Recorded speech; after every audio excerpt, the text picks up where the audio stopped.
Good morning, everybody. Welcome to lecture 7. Today we will talk about a very important class of compounds which you all know already. However, I believe you will see in a more detailed way than you have learned in the past how these type of compounds can be applied. So the topic today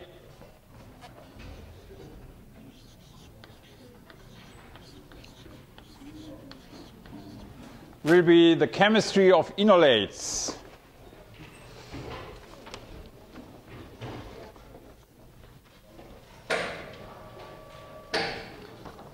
Let's review some basics.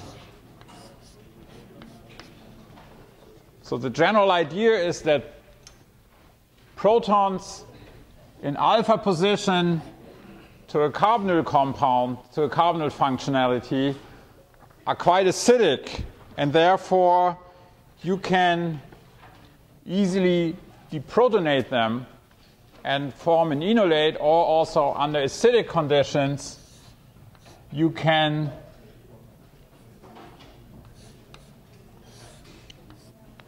have an appreciable amount of the enol form present. However, for thermodynamic reasons, the keto tautomer usually is more stable, the carbon-oxygen double bond being thermodynamically more stable than a carbon-carbon double bond. Therefore, unless you have special carbonyl compounds, the equilibrium will be towards the left.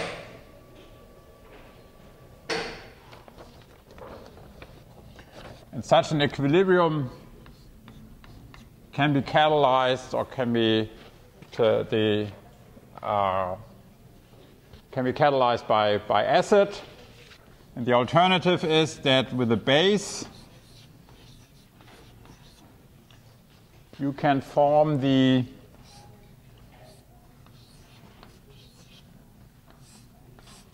corresponding enolates.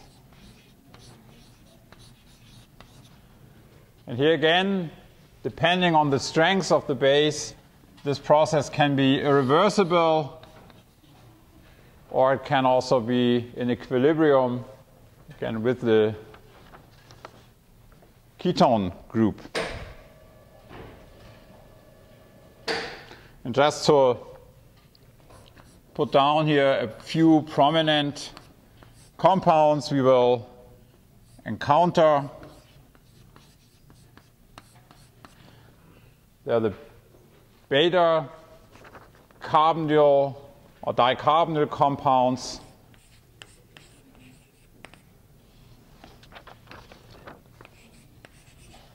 They have pKa's of about 13. So base like hydroxide will quantitatively deprotonate such a beta carbonyl ester. If we go to simple ketones, again, the range of pKa values can vary quite a bit. And the way to analyze this is always to look how stable the resulting anion is. Now, in this case, if you have, again, another conjugated substituent here, pKa is still with 16 in the range of water. So again, this is a quite acidic proton here. If you go to simple compounds like acetone, pKa is roughly in the range of 20.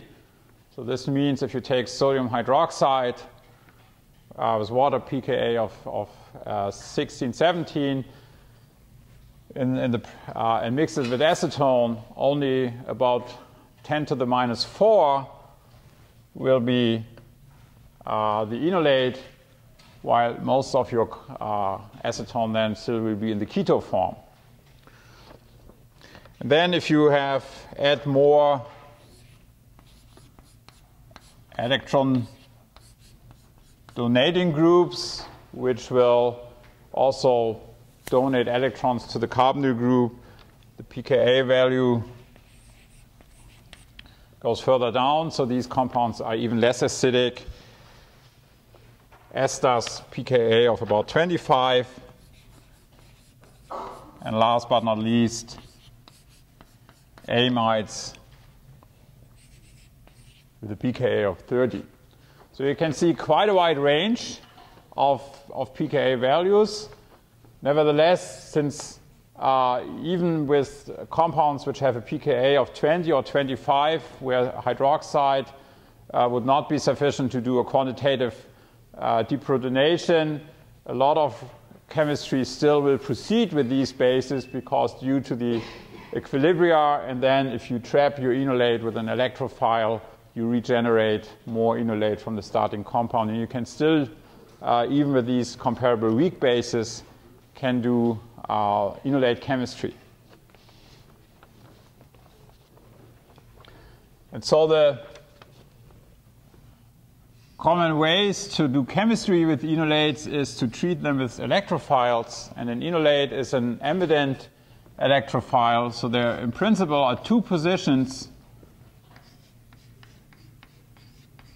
where an electrophile can attack. And you can see that these positions vary in the nature of the atoms where the negative charge can be located. It can be either on the oxygen, the more electronegative side here, the more ionic side, and therefore this is comparable, a hard center, where this carbon here is comparatively a soft center. And so within the hard and soft concept, hard electrophiles will attack on the oxygen, soft electrophiles will attack on the carbon. And so some examples which will show this. Of course, in the simplest way, you could protonate this, treat it with water or an acid. Then again, in that concept, the initial protonation will take place on the oxygen. However, due to this tautomerism, the ketotautomer is being formed, and so you cannot really see where your proton has originally attacked. However, if you take a compound which is basically an equivalent to a proton, the trimethylsilyl group. So if you take trimethylsilyl chloride,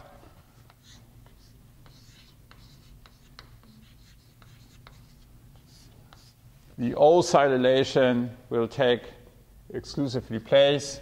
So here having typical hard electrophile, a typical soft electrophile, like methyl iodide, will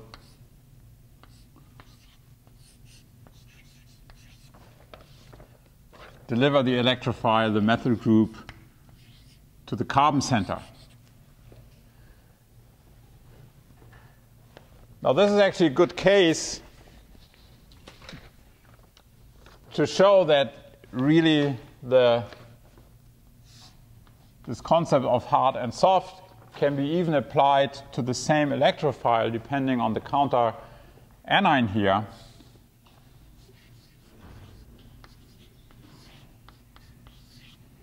If you take an alkylation reagent, this trimethyloxonium tetrafluoroborate, this is also being known as Meerwein salt.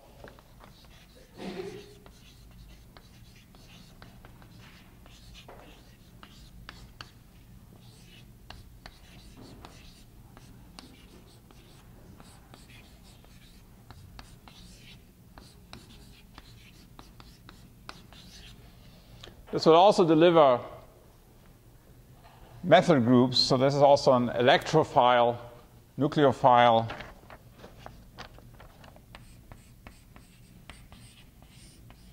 Will attack to take over the methyl group here. However, due to this hard oxygen here, this is a hard reagent. And if you treat now your enolate with this reagent, indeed you will also get the alkylation on the hard center, on the oxygen, rather than on the carbon atom. So here you can see that indeed by varying the counter part of your electrophile, indeed you can, in an enolate, differentiate with the same group you deliver between O and C alkylation.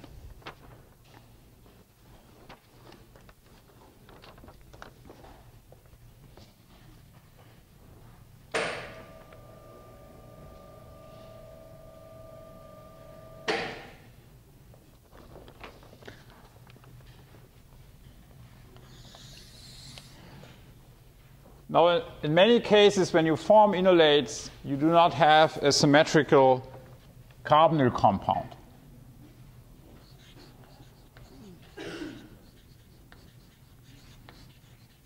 And therefore, if you start from an unsymmetrical carbonyl compound, the question arises,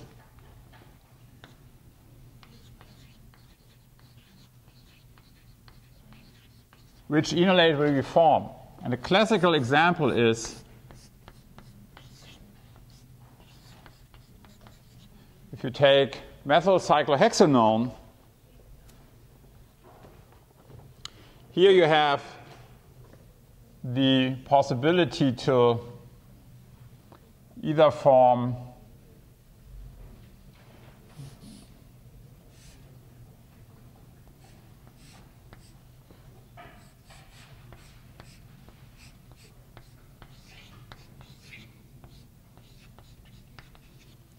the enolate where you have deprotonated on this side, or alternatively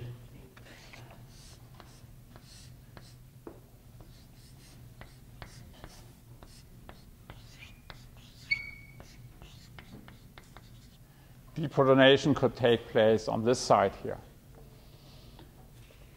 Now, if you compare these two enolates, you see immediately where they differ. This enolate here has a higher substituted double bond in comparison to this one. And as you should have learned in the already second semester, is that usually the higher a double bond is substituted, the more stable the compound becomes. And so this argument seems to hold also here. So because of that higher substitution,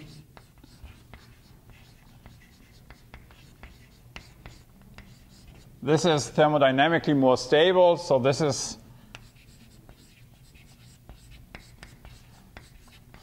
being the thermodynamic enolate, which is formed here.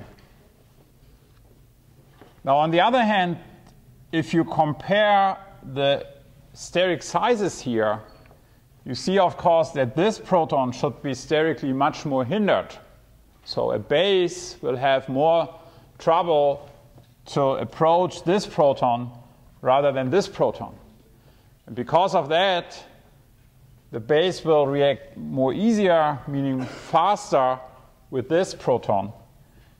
And this, therefore, here is the kinetic enolate, simply because it's more accessible. And you can already then probably see the idea. If you would use a sterically very hindered base, you should be able to selectively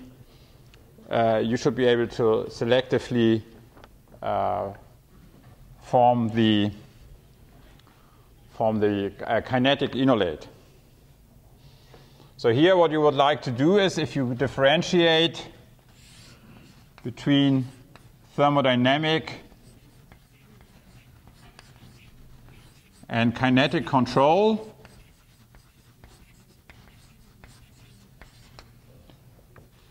usually if you would like to form the thermodynamic enolate, you would like to do it under reversible conditions in order that any type of equilibrium can form, and then hopefully the thermodynamically most stable compound will arise from this. So in order to have the thermodynamic control,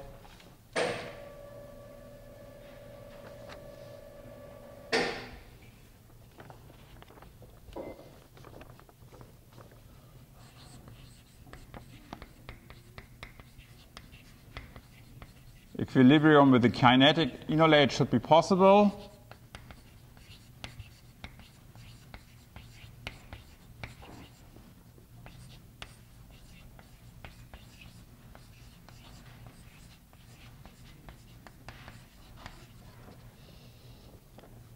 And in order that this equilibrium then can be set up, you want conditions where you have a reversible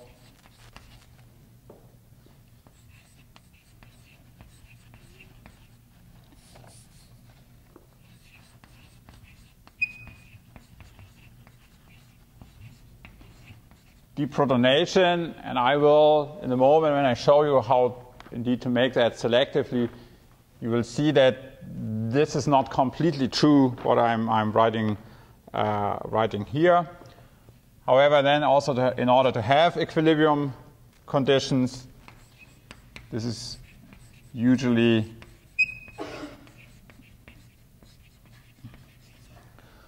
achieved by higher temperatures. And also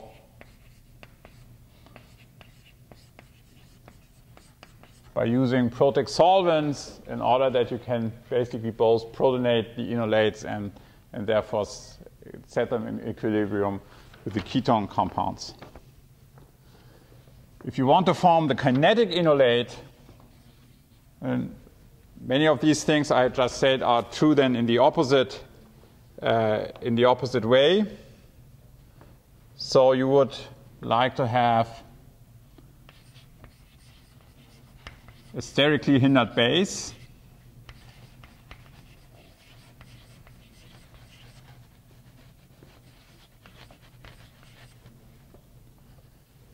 And what you would like to have is a rapid and irreversible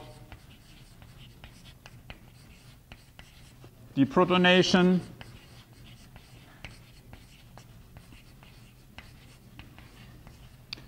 Because it should be irreversible, keep in mind that once you form the enolate, that this will act as a base itself.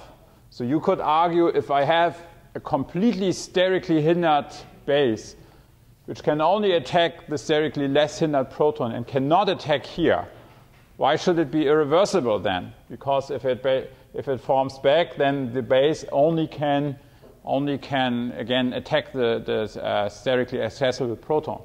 However, as I say, keep in mind that also once you form an enolate here, this enolate can act as a base, could also attack either this proton or this proton of a compound which is in the keto form, and therefore also the equilibrium simply takes place by using the enolate as a base rather than adding something here. So therefore, you would like to have it irreversible.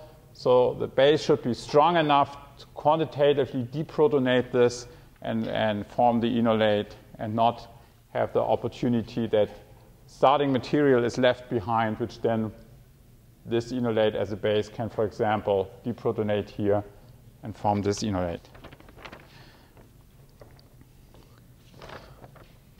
Okay, in order to have it irreversible, you usually have low temperatures and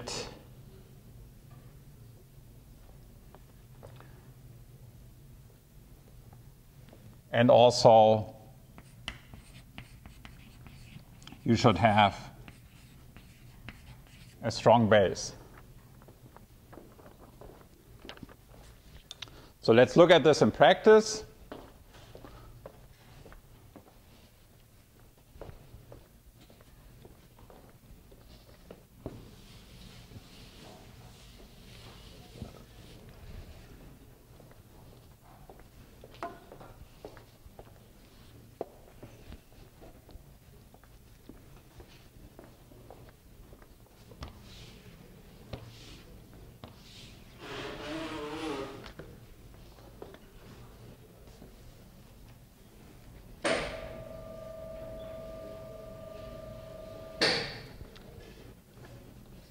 So let me draw in again the molecules.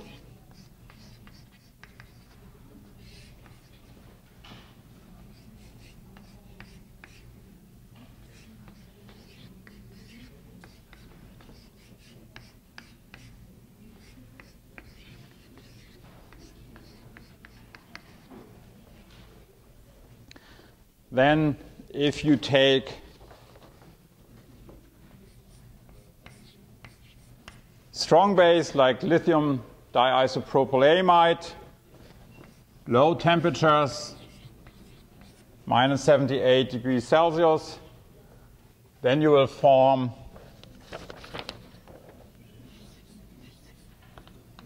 with an excellent selectivity, preferentially the kinetic enolate here.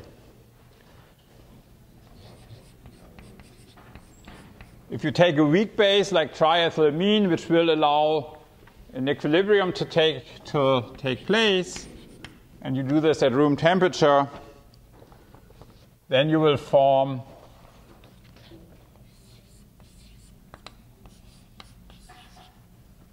your thermodynamic enolate with a preference of about 3:1, and this simply reflects the difference in stability. However, as you will probably all agree, that for preparative reasons, purposes, this would be very good. 99:1 is what you want. However, a selectivity here of about 3:1, 4:1, this is not really sufficient. And so people looked into ways to also generate thermodynamic enolates more selectively. And very often what you do is that you take nevertheless a strong base like phenolithium or also lithium diisopropylamide. But then when you do the deprotonation, you actually heat it. So first you will deprotonate. You start usually at lower temperature, but then you let it warm up, let the equilibrium take place, and then subsequently the thermodynamic enolate might form, and then you will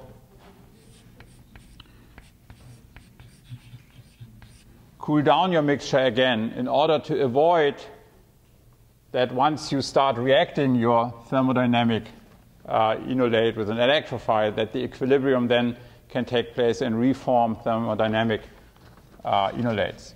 And so this way, usually better selectivities are obtained. As I say, to use still an irreversible deprotonation, but after deprotonating, probably forming the kinetic enolate first, set up the equilibrium, and then cool it down again.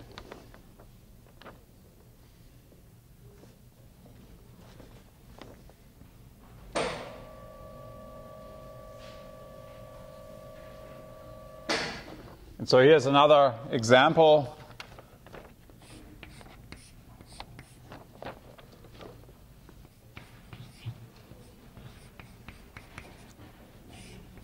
How this can be achieved. So typically, you start with a strong base, low temperature.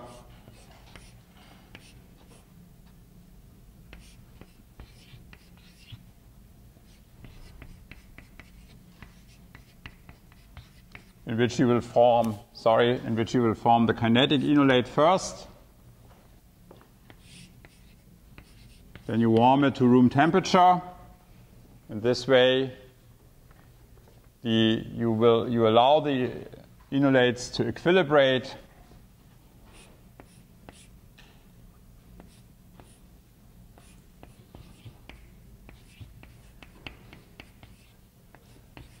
Which will then lead predominantly to the thermodynamic enolate. And then you have to cool it down again before you react it with your alkyl halide in order to avoid that once you add now your alkyl halide and you start reacting this, that then basically because you do, that then at the same time under the conditions where you form now the product and regenerate, when you form the product, you regenerate in this moment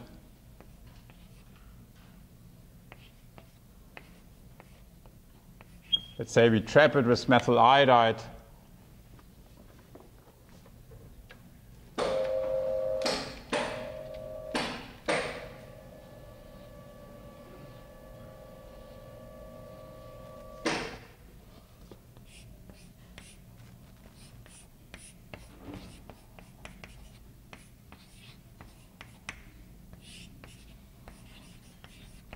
So when you trap your enolate with methyl iodide,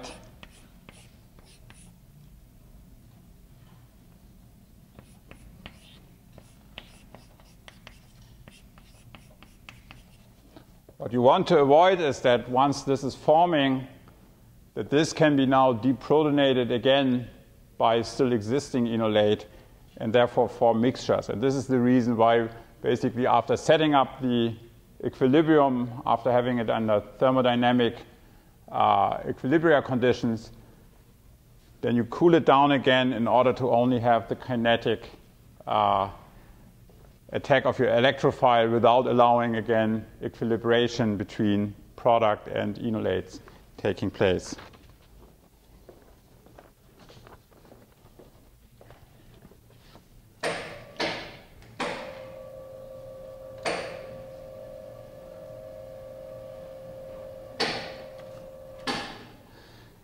Now another thing to keep in mind is that enolates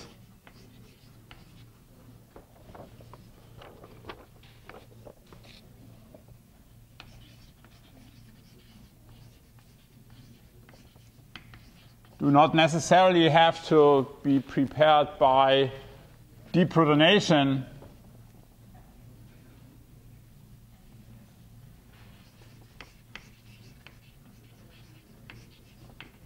And an important alternative is if you would consider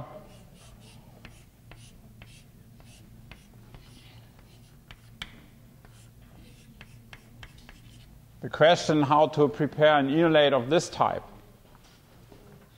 If you would try to do this by deprotonation, and you would say, well, what I could do is I take the corresponding carbonyl compound and treat this with a base, this would not work very well, right? Because in this case, the differentiation between these two sites here would be very difficult. You might want to argue that this might still be a little bit more sterically hindered. So if anything would work here is you might be able to selectively deprotonate this proton here. However, it would be very hard to make a case that you would be able to only deprotonate here, but that also the base should give you at the same time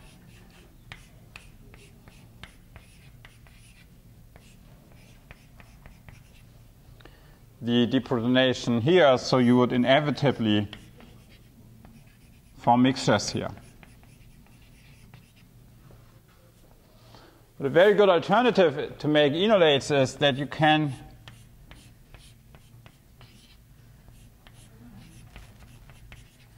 add nucleophiles, and especially hydride, to alpha-beta unsaturated carbonyl compounds. And so if you would start from this compound,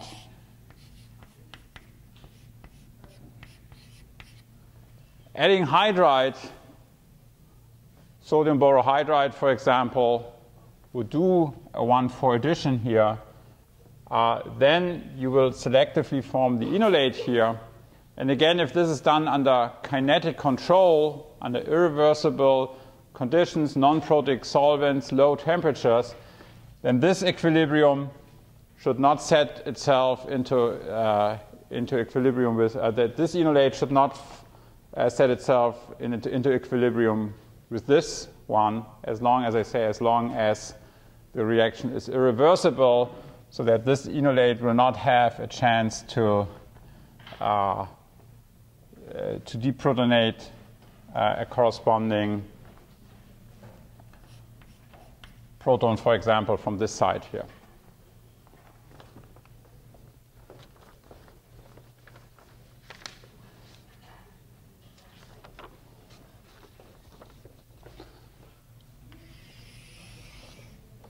So now this way, typically, you can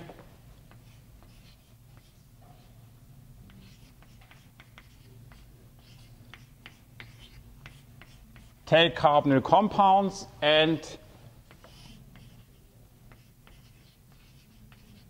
by using a base, and secondly, using an electrophile,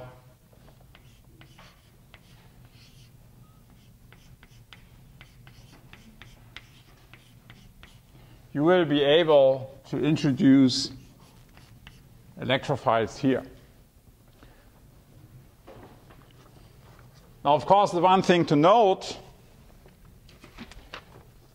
is that these type of alpha substituted carbonyl compounds constitute of very important classes of compounds. Think about this. First of all, you could make certain branch types of aldehydes or carboxylic acids. So your electrophile can be alkyl groups here. But as we can see, you could also introduce as an electrophile heteroatoms, like amino groups. And so this way, you would synthesize amino acids, which is, as you all know, a very important class of compounds. Or you could also introduce oxygen functionalities, so you could make alpha hydroxy carboxylic acids. And moreover, of course, to a certain extent, this R group could also contain already a heteroatom. So this way, you would be able to, by putting on an alkyl substituent here, you could do it in the reverse way as well. And again, the most interesting compounds probably are the amino acids you could obtain from here. Now, this will be particularly useful if you can control the stereochemistry here, because we are creating a chiral center. And I would like to show you how to do this. There are actually many ways which have been designed, and the idea is commonly always the same. You somehow do a chiral modification in the ester part, and thereby, once you form the enolate, your electrophile will be driven by the chirality you have in your carbonyl part, will be selectively delivered to one phase or the other of the enolate. And so there are quite a number of ways around to do this. One of the most successful ways to do this, and also one of the most best ways to teach this, because the concept is very clear, are the auxiliaries which make use of oxazolidinones. This has become very famous, was developed by Professor David Evans at Harvard University. And this is clearly one of the most applied methods, both in academics as well as in industry, to synthesize alpha chiral carbonyl compounds. The idea here is that you take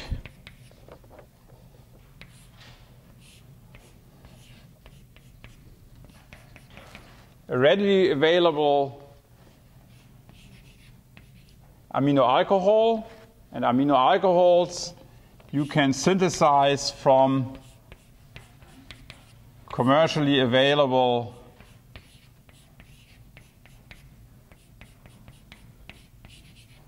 amino acids like phenylalanine here,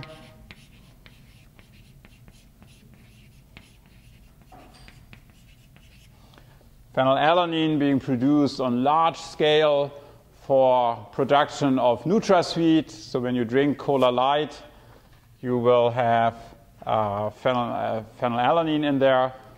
If you reduce the carboxylic group to the alcohol here, you form the amino alcohol. There are quite a number of ways to do this. In the most simplest way, you can simply take lithium aluminum hydride and you will form the amino alcohol here. And now if you condense this with a carbonyl derivative of this type, where X can be chlorine, so in this case you would have phosgene here, which is an extremely toxic compound. So in the lab you would certainly not use this. In industry you can handle this a lot better. So condensation takes place, but also you could, for example, take the carbonates here as an equivalent to use here. And then this way what you're forming is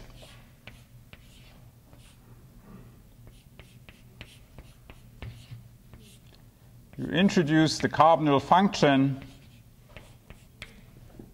and you're forming this heterocycle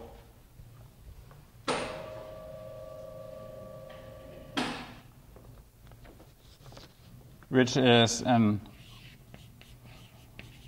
oxazolidinone. You will find this very often abbreviated. I'm sorry, I put here a benzyl group. This should be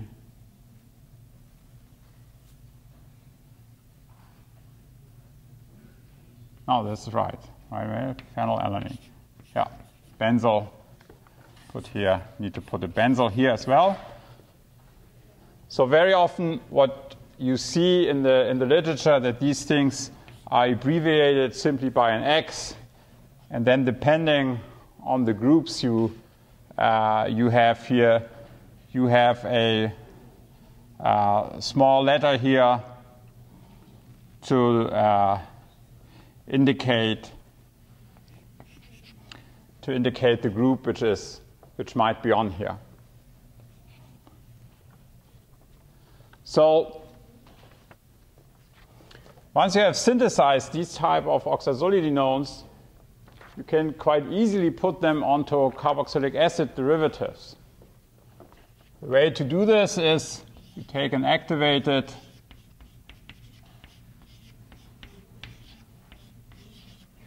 acid derivative like an acid chloride.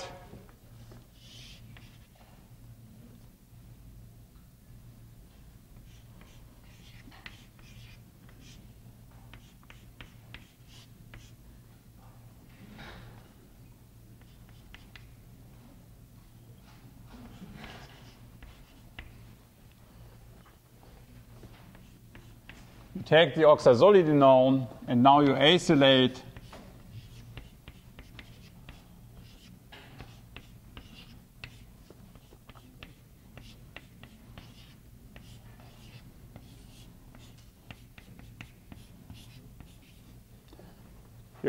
your acid, or you acylate the oxazolidinone, and this way you have now created such an amide where you have introduced chiral information which was readily available from the chiral pool from an amino acid, which you have seen here. And now this compound very nicely can be enolized, actually even easier than when you have just the carboxylic acid or the ester derivative. And the reason for this is that if you use metals, that the metal can form a very strong chelate here between the two oxygens, and therefore activate this proton to be removed by a base very easily. And so if you treat this now with a base, and this can be, for example, a lithium base, again like lithium diisopropyl amide, but it can be also, alternatively, you can take a Lewis acid, like a titanium Lewis acid, titanium tetrachloride, in the presence of triethylamine, and then this way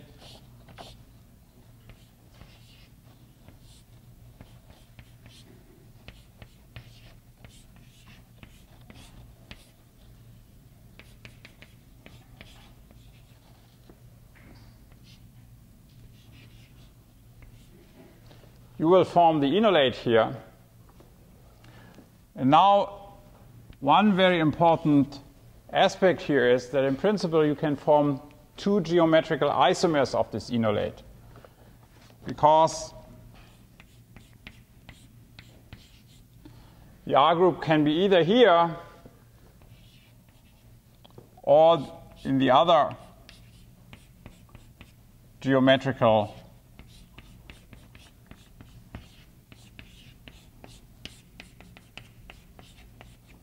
isomer, it would be here.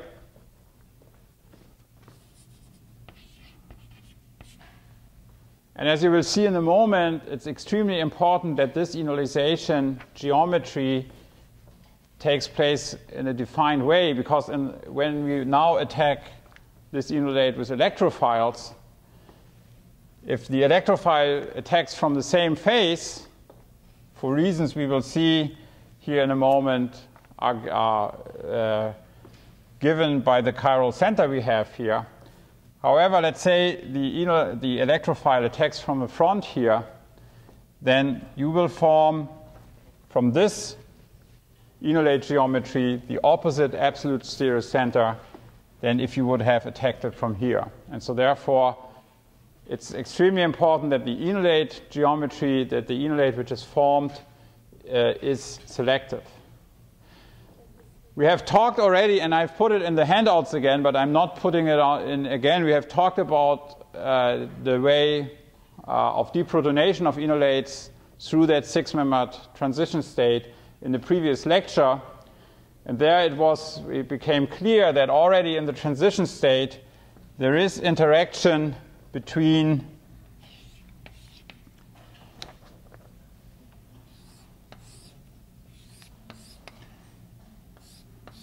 these groups here, and this is then even more evident once you form the enolate here.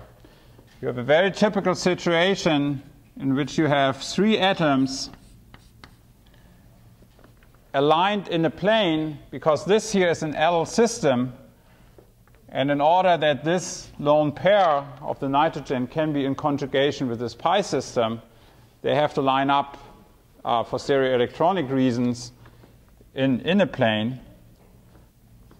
Once you do this, then these two substituents are also in the same plane, and therefore the steric repulsion between these two centers here is very big. And of course, it's much bigger than the steric repulsion we have here with the smaller hydrogen. Now, this is a very important aspect and concept here.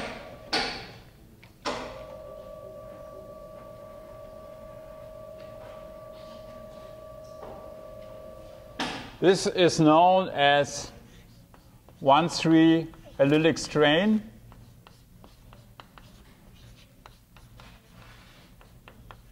Meaning that in this allyl system, on position 1 and 3, the two substituents which will be in the plane will repel each other, and therefore compounds strive to minimize this type of allylic strain.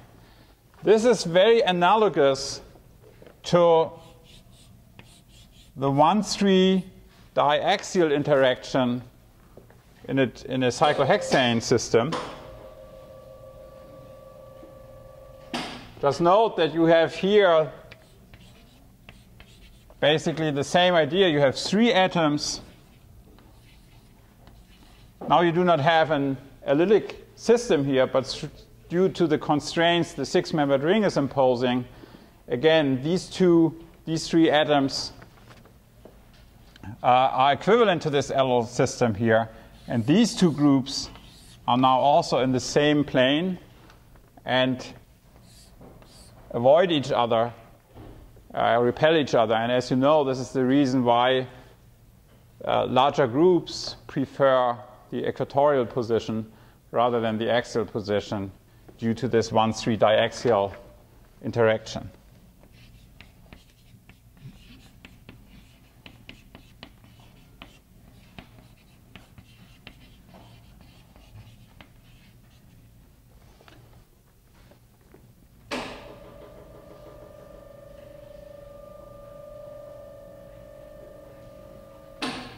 So therefore,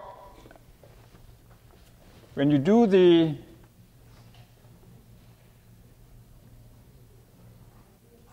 deprotonation from this isolated oxazolidinone, you will only form one enolate here, and this is this one, which has lower allylic strain than you see here on the other one. Now this enolate is being referred to as the Z enolate.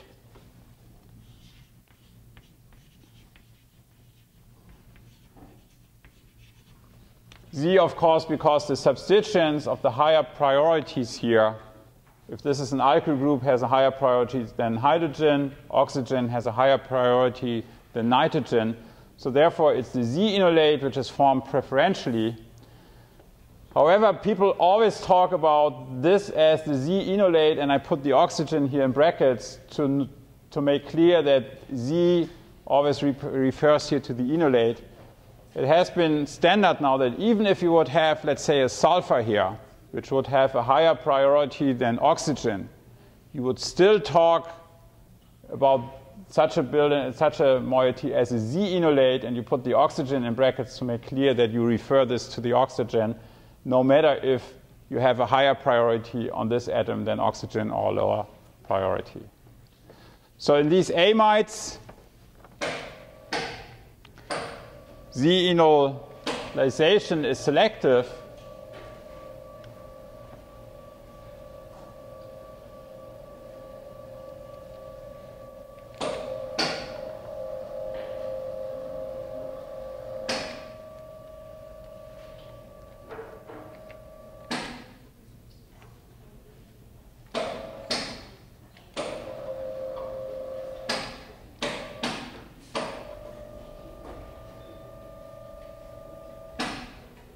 So let's see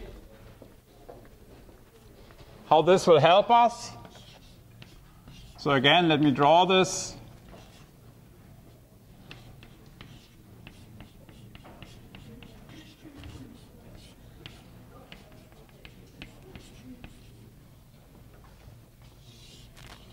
Again, and let's say we do the deprotonation with LDA.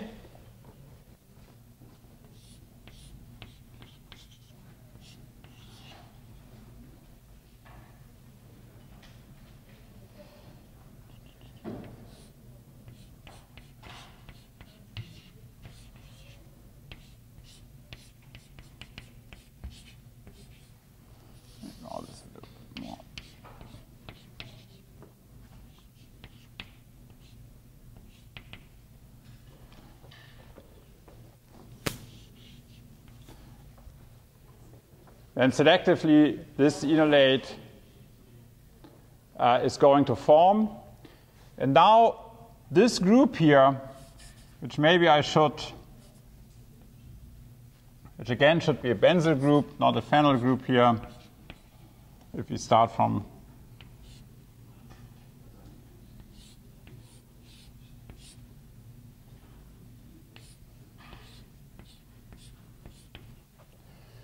you can see that this group is now in the back of the board here, and this will shield very nicely the back face of this double bond. And so any type of electrophile will now selectively approach this moiety from the front. And so therefore,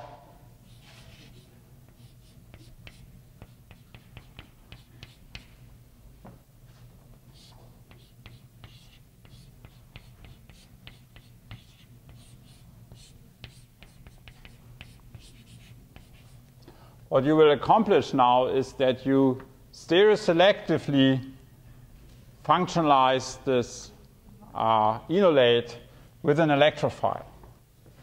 And so in these reactions, usually very high diastereoselectivity is achieved.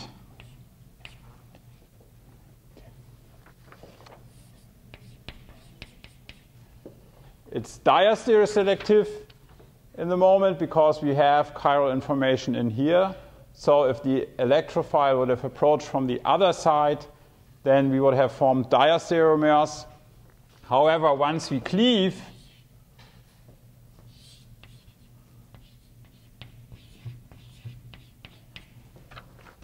this auxiliary of our compound, and it has been proven that strong nucleophiles like hydroxide, but even better lithium hydroxide, is a good nucleophile to achieve the hydrolysis here.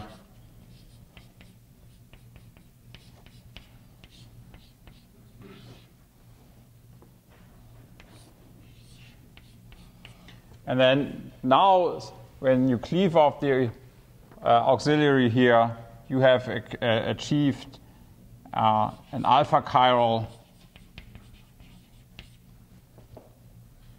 carboxylic acid.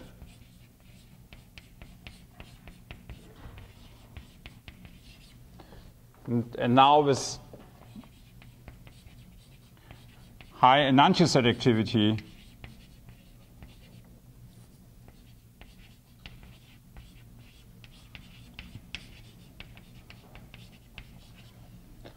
so typically you form this enantiomer over the other enantiomer with selectivities of better than 20:1.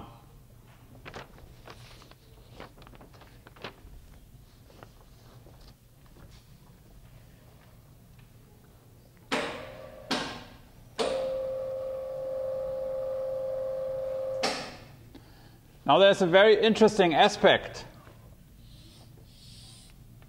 about this. If you take a different type of Lewis acid-base combination here,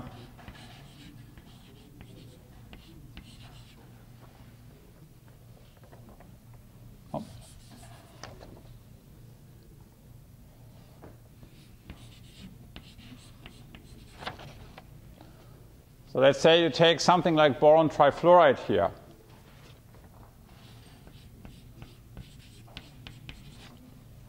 In the presence with an amine. Now the boron, in this case, has only one open coordination site. And it will not exchange the fluorides. The fluorides are sticking so tightly to the boron that no exchange can take place here. So therefore then, such a chelation as I have drawn this here cannot take place any longer. So when we form the enolate now,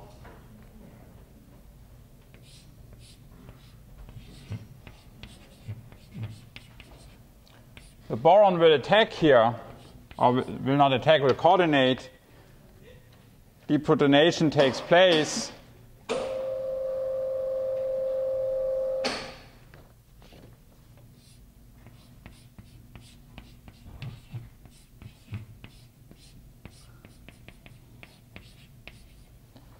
You will still form the Z enolate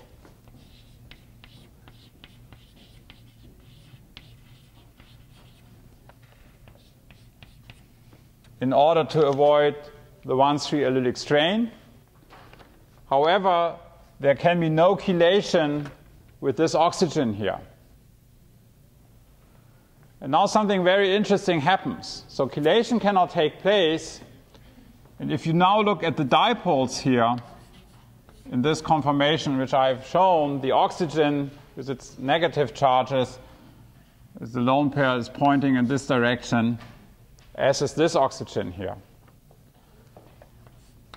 So this molecule has a relatively unfavorable dipole moment. If it would rotate here around this double bond, the single bond here, excuse me,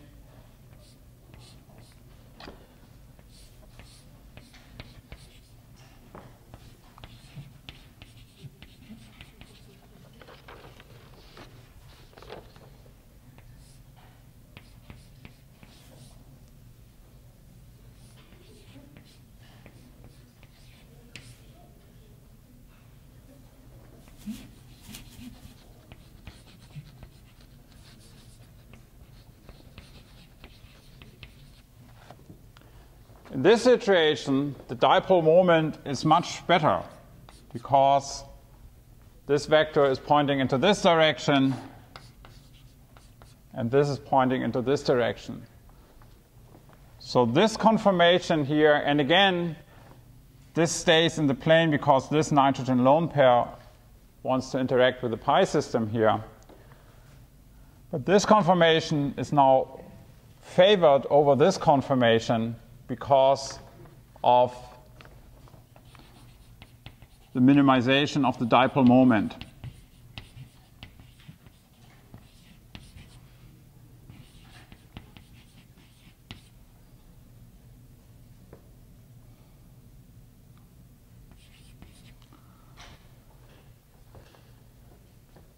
And now something interesting has happened because we have rotated this. Now this large group, which has shielded in this conformation the backside of the double bond, is now in front, right? Because I rotated it at 180 degrees. Now this group will shield now the front side of the double bond. And therefore, if we are adding now an electrophile, the prediction is, and that's indeed taking place, is that now the electrophile will attack from the back side rather than from the front side.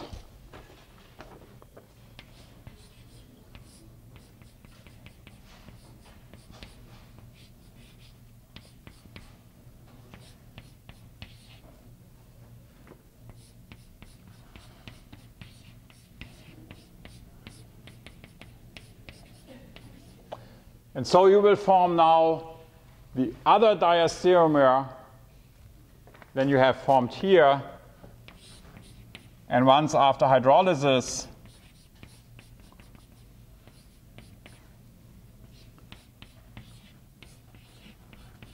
you will have formed the other enantiomer of your functionalized carboxylic acid here.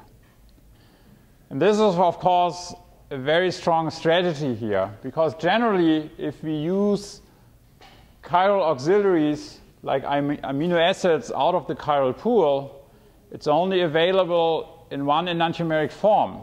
All the natural amino acids are the L-configurated ones, and so these are readily available, very, very inexpensive. However, if you want to go to the D amino acids, a lot of them you can buy. However, the price is by a factor of many magnitudes higher. And so therefore, what you would like to do, what we're doing here is we are modifying our carboxylic acid derivative with a chiral auxiliary, which we can buy in one enantiomeric form for a very low price. However, what you ideally would like to have is you would like to have the flexibility, nevertheless, to create either enantiomer in your synthesis. And what works here very nicely is that you can indeed do this, and the way what you have to do is you either use a non-chelating Lewis acid, or you use, as we did here,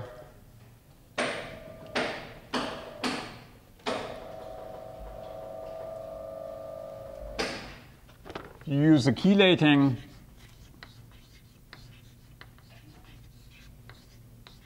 Lewis acid, and this way, once you access the chelated conformation, once you have the non-chelated one, chelation defines the geometry here, dipole minimization defines the geometry here, which gives you access to either enantiomer, and that's, as I say, of course, something you want here.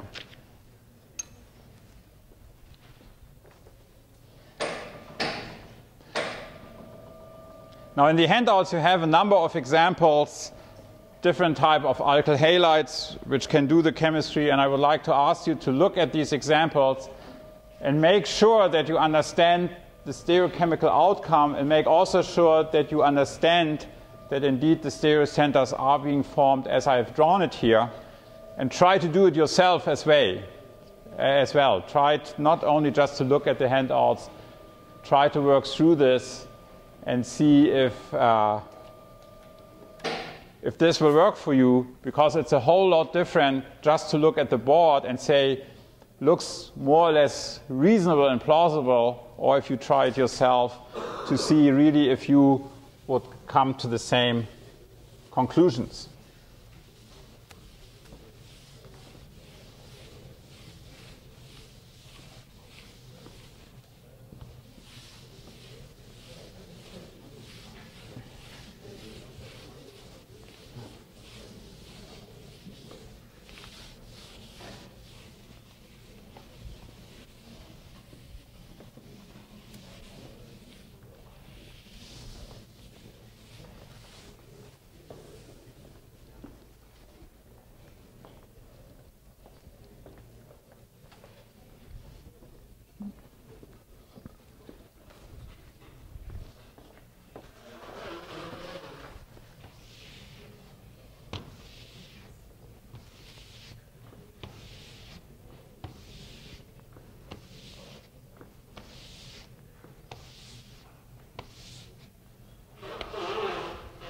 So let me point out a few electrophiles which might not be maybe so obvious.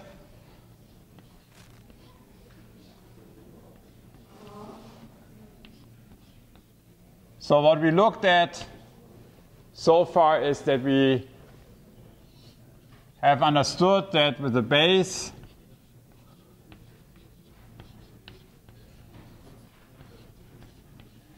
and an electrophile, you are now able to create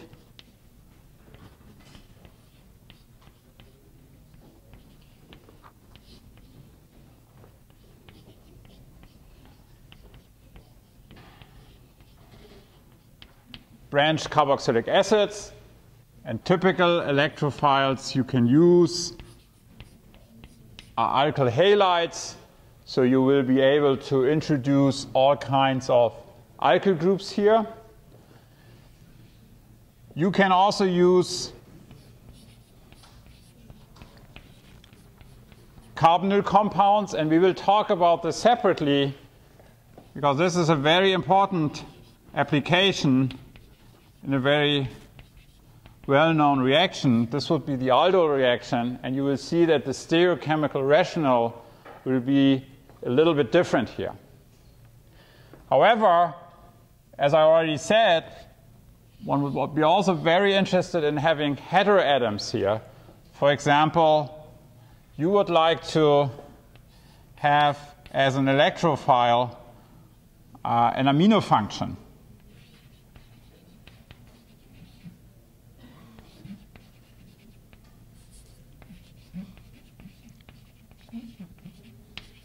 And the question is, of course, how do we do this? Because usually amines, if you would attempt to quench the enolate, for example, with an amine, you know that wouldn't work because an amine is a nucleophile.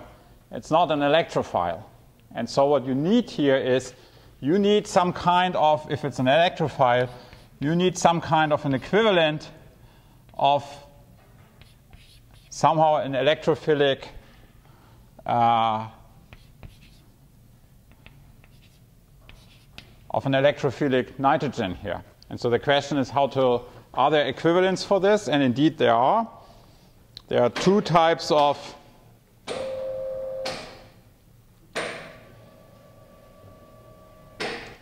compounds which will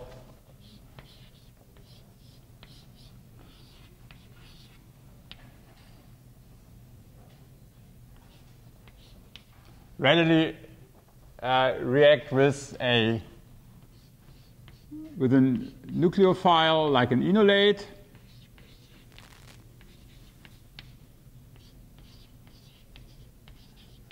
And the first compound I would like to show you is this diazo dicarboxylate. So this is diethyl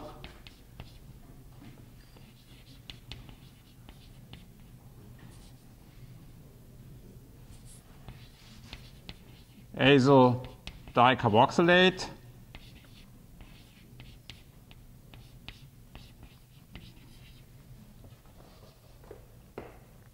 And the Americans were very good to come up with an acronym for this, which you can easily remember. So this is the so-called dead reagent.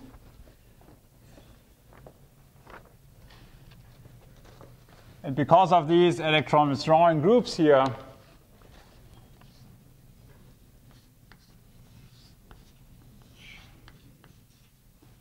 nitrogen can be attacked here by a nucleophile. This moves over here, and you can see this is stabilized by the carbonyl group here as well.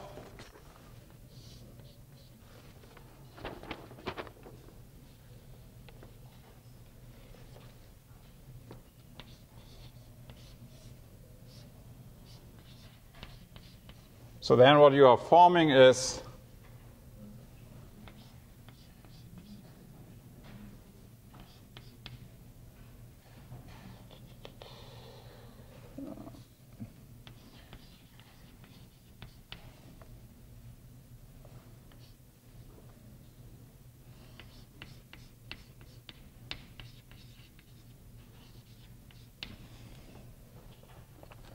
you are forming such a hydrogen here.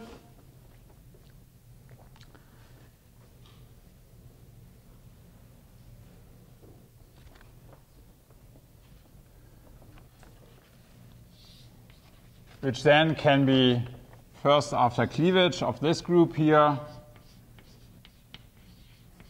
usually you take lithium hydroxide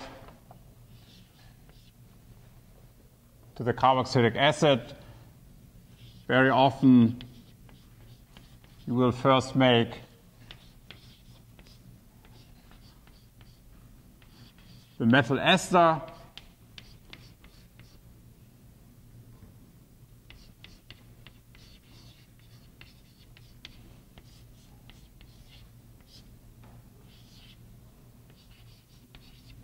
which can be done very efficiently with diazomethane. If you have a complicated molecule, in principle, you know from a carboxylic acid, you can also make esters by esterification with methanol.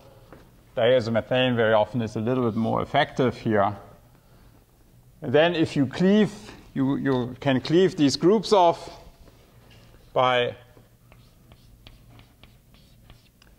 for example, acid hydrolysis.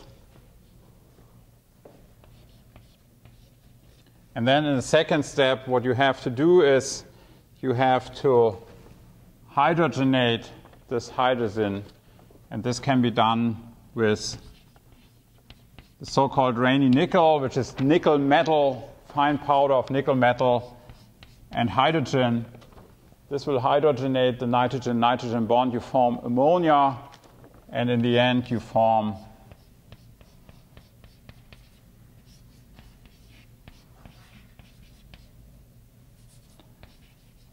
your amino acid here. And what is important is once you set the stereocenter all these transformations you do here will not lead to any detectable racemization on this center here. Now you see these type of reagents in quite a number of variations. Probably even better is the reagent which has T-butyl groups rather than ethyl groups here. Then you have a normal Bock protecting group. And this Bock protecting group is much easier cleaved by acid. So that is you find, as I say, these diazodicarbonylates in quite a number of different variants here. And there's another reagent which actually works quite nice. One good nucleophile which you can use for amine introduction is azide. But again, azide is a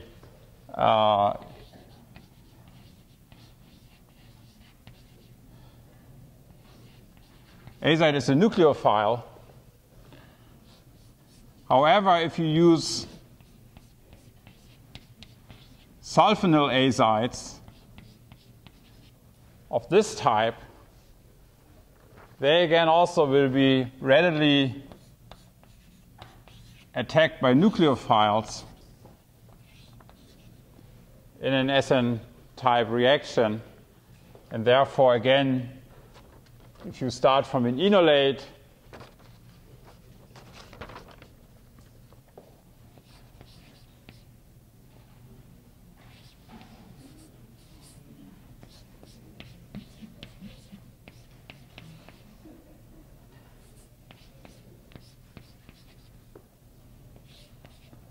using these type of using these sulfonyl azides, and very often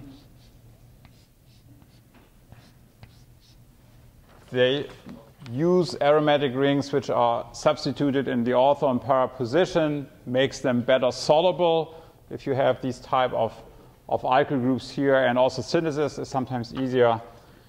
And so this way then you can introduce an azide group here. Again, hydrolyze the auxiliary off, and then the azide group can very easily hydrogenate it, palladium on hydrogen, and again you can form the amino acid in a chiral way. So I believe you had learned in the fourth semester a different type of chiral amino acid synthesis using the Schellkopf method, which is also, of course, very important. But this has also been widely applied to make especially unnatural amino acid with high reliability.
Okay, let me show you one different strategy to do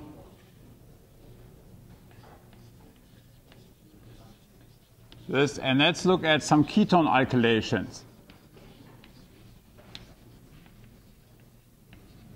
The example I've just shown you was you could use this to selectively alkylate carboxylic acid derivatives. However, this strategy would not help you if you would try to take a ketone, which then you would like to selectively functionalize in the alpha position.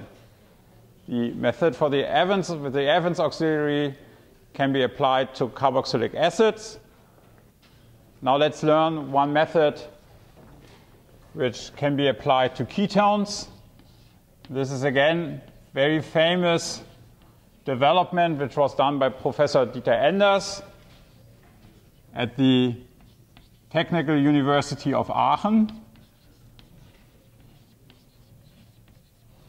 And again, this is not only academic applications, this has been widely used, found applications in industry as well. And Professor Enders has developed a reagent which might look in the first moment a little bit strange and maybe not so easily accessible.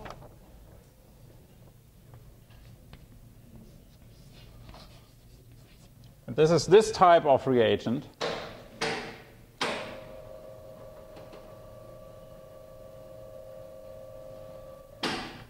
It's a hydrazine here having this type of 5-membered ring around here. And if you look carefully, you might getting an idea how this can be synthesized. And again, there is an amino acid behind there. You can start from proline. You can see what you have to do here is you have to reduce it to the alcohol again and then alkylate it. And there are a number of ways to make the compound, to introduce the amino group here. One of the reliable compounds is that you can do a formulation here and do a Hofmann degradation in order to have the additional amino functionality here. Now this compound also has an abbreviation. This is called SAMP, and this comes, the first letter is coming from the, if this is an S or an R center here, so it's the S stereocenter. You can imagine that there's an analogous ramp compound which starts from the enantiomeric proline here. And then it's S1 amino, 2-methoxy,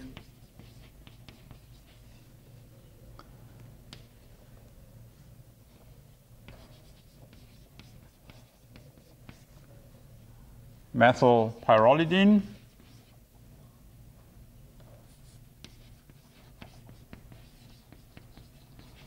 And you can see where then this abbreviation comes from.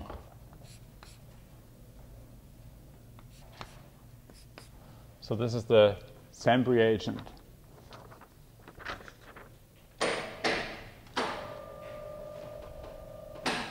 And let's see what you can do with this.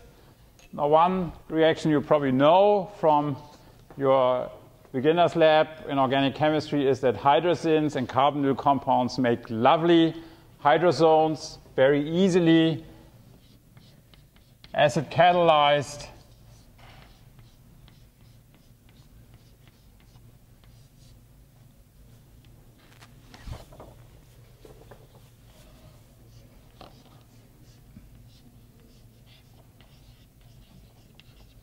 And then such hydrozones can be synthesized. And now what is going to happen is that you can form the enolate now.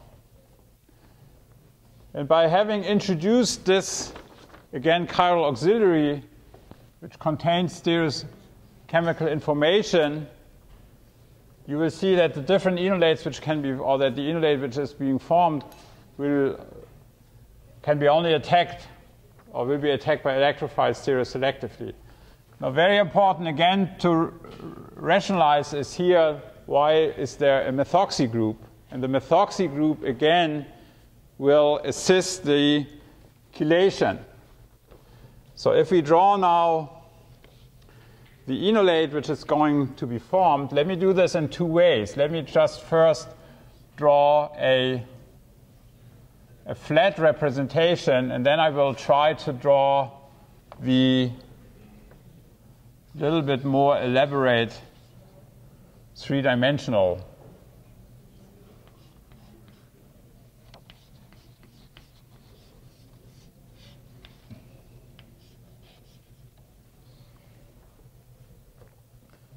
representation.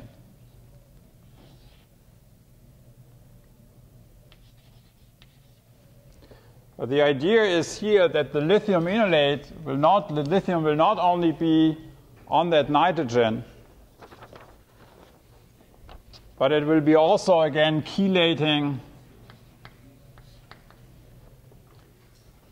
It will be chelating with this oxygen here. And this methoxy group more or less will tower because this center here is up. The hydrogen is to the back. So this will more or less tower on top of the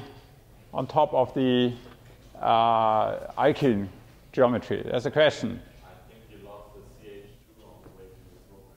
Very bad. And you are. I lost the CH2.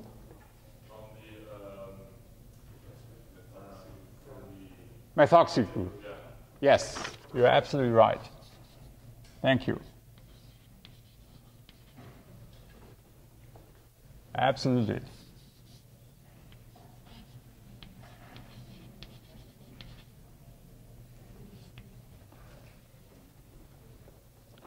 So more or less this chelate which is forming here will be shielding the double bond here. And let me try to do a three-dimensional sketch. What people have been put or proposed as a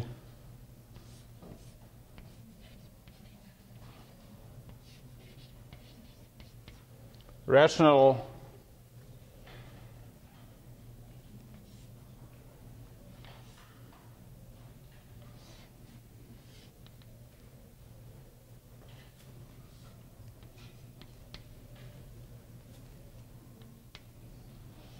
and you have this in your handouts as well.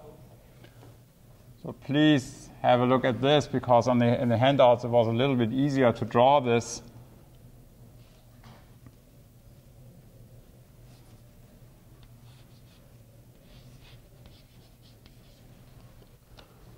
So as I say, it has been proposed that all this ring system here, that this 5-membered ring, which might be in such an envelope conformation, but also might be a little bit more even planar, being on the top face of the double bond, and then therefore any electrophile will have to approach from the bottom rather than approaching here from the top. And so therefore, once you have the electrophile, it should react in this way.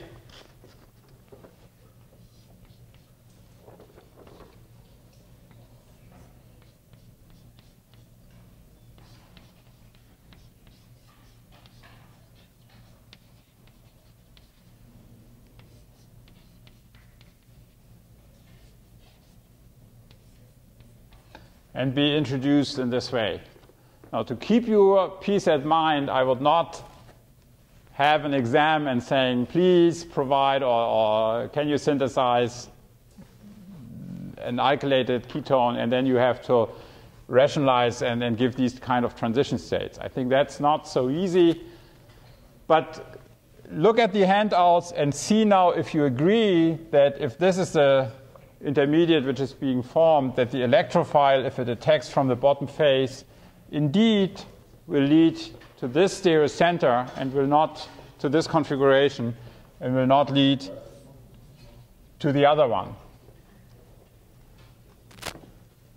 And to complete the synthesis here, again, you need to be able to get rid of your auxiliary here. So if you treat this compound with hydrazone,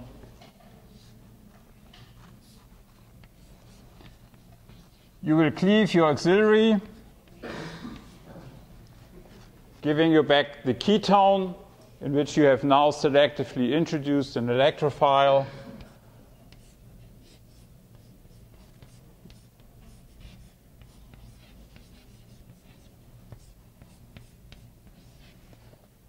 And you will have made this N oxide here.